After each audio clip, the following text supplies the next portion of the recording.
പാർട്ട്ണർഷിപ്പിൽ ശ്രദ്ധിക്കേണ്ട കാര്യങ്ങളെ പറ്റിയിട്ടുള്ള ലാസ്റ്റ് 5 പോയിന്റ് ലാസ്റ്റ് എപ്പിസോഡാണ്. എല്ലാ ആൾക്കാർക്കും ലാസ്റ്റ് വീഡിയോ ഉപകാരപ്പെട്ടതിൽ സന്തോഷം. Thank you so much for watching.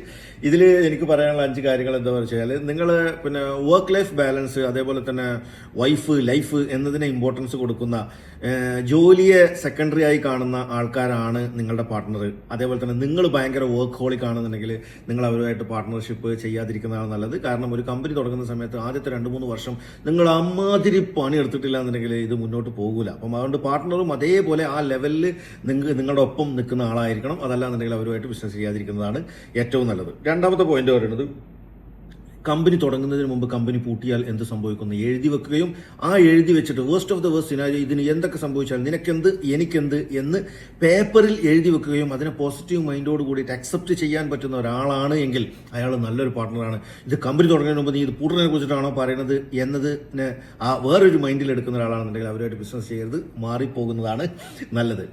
മൂന്നാമത്തെ കാര്യം, പേഴ്സണൽ എത്തിക്സും പ്രൊഫഷണൽ എത്തിക്സും രണ്ടാണ് എന്ന് മനസ്സിലാക്കണം. എനിക്ക് എല്ലാ കാര്യങ്ങളൊന്നും വീഡിയോയിൽ പറഞ്ഞുതരാൻ വേണ്ടി പറ്റില്ല. നിങ്ങൾ നേരിട്ട് മെസ്സേജ് അയച്ചാൽ ഞാൻ മറുപടി പറയാം. അപ്പോൾ പേഴ്സണൽ എത്തിക്സിൽ ഭയങ്കര സംഭവമാണ്. അയാൾ പേഴ്സണലി ഭയങ്കര നല്ലൊരു മനുഷ്യനാണ്, എത്തിക്സുള്ള മനുഷ്യനാണ്.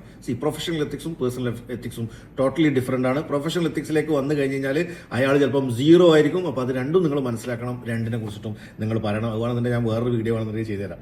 പിന്നെ ഒരു കാര്യം പറയുന്നത്, 4ാമത്തെ വർക്ക് ടുഗദർ എന്ന് പറയുന്നത് ആണ്. വർക്ക് ടുഗദർ, അതേപോലെ തന്നെ ലിവിങ് ടുഗദർ എന്ന് പറയുന്നതും ലിവ് ടുഗദർ, യെസ് അങ്ങനെ പറയാം.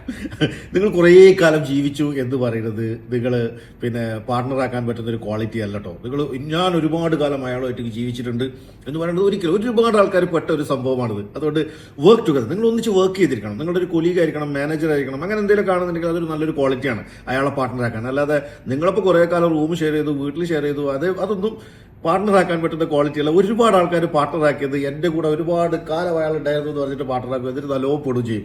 നല്ല പെട്ടിട്ട് അയാളെന്നെ ചതിച്ചു, അങ്ങനെയാക്കി അയാളെ നിങ്ങൾ ഒരേ കാലം ജീവിച്ചു എന്നത് കൊണ്ട് നിങ്ങൾക്ക് അയാൾക്ക് വർക്ക് ചെയ്തു എന്നല്ല, വർക്ക് ടോട്ടലി ഡിഫറെന്റ് ആണെന്നുള്ളത് നിങ്ങൾക്ക് മനസ്സിലാക്കും. വർക്ക് ലൈഫ് എന്ന് പറയുന്നത് ടോട്ടലി ഡിഫറെന്റ് സാധനമാണ്. അതേപോലെ തന്നെ മറ്റൊരു പേഴ്സണൽ ലൈഫ് എന്ന് പറയുന്നത് ടോട്ടലി ഡിഫറെന്റ് ആണ്. അതാണ് ഒരുപാട് ആൾക്കാർ പെടാനുള്ള ഒരു കാര്യം. ലാസ്റ്റ് ആൻഡ് ഫൈനൽ കുറച്ച് കോൺട്രവേഴ്സിലാണ്.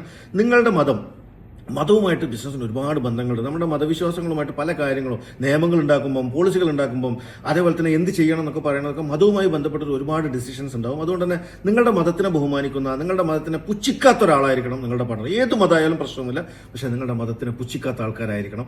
So thank you so much. And നിങ്ങളുടെ സപ്പോർട്ടിന് എല്ലാവരും ശ്രദ്ധിക്കുക. തീർച്ചയായും നിങ്ങൾക്കിതൊരു ഉപകാരപ്പെടുന്നൊരു വീഡിയോ ആയി മാറട്ടെ. ആൻഡ് അടുത്ത എന്തെങ്കിലും ഒരു സബ്ജക്റ്റ് ആയിട്ട് വീണ്ടും വരാം. യെസ്.